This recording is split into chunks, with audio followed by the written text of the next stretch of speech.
करमा के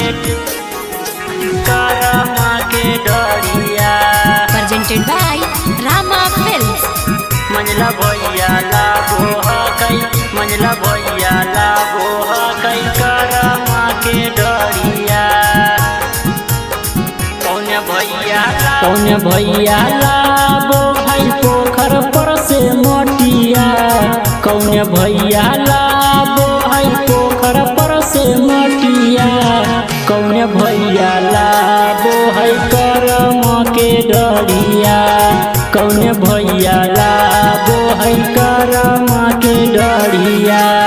बड़का भैया लाबो है पोखर पर से मटिया, बड़का भैया लाबो है पोखर पर से मटिया, मंझला भैया लाबो है कई करमा के डरिया, मंझला भैया लाबो है कई करमा के डरिया।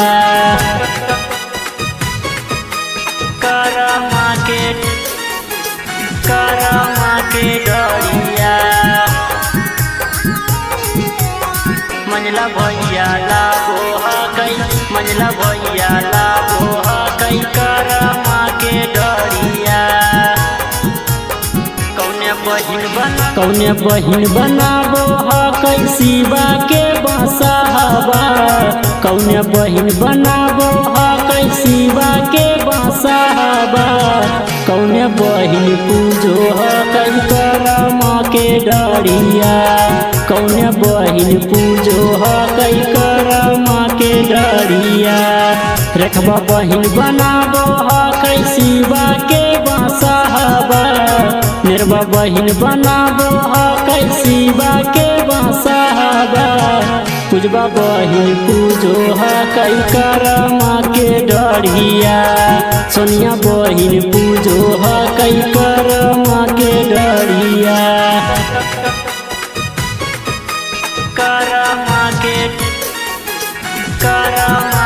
डरिया मंझला भैया लागो हकई, मंझला भैया लागो हकई करमा के डरिया। कौन भैया लाबो है कुसा के जरिया, कौन भैया लाबो है कुसा के जरिया, कौन भैया खानो हकई पोखर पर के मटिया, कौन भैया खानो हकई पोखर पर के मटिया। सचिन भैया लाबो है कुसा के जरिया, सनुज भैया लाबो है कुसा के जरिया, रोहित भैया खानो हकई पोखर पर के मटिया, गोरे भैया खानो हकई पोखर पर के मटिया। Presented by Rama Films।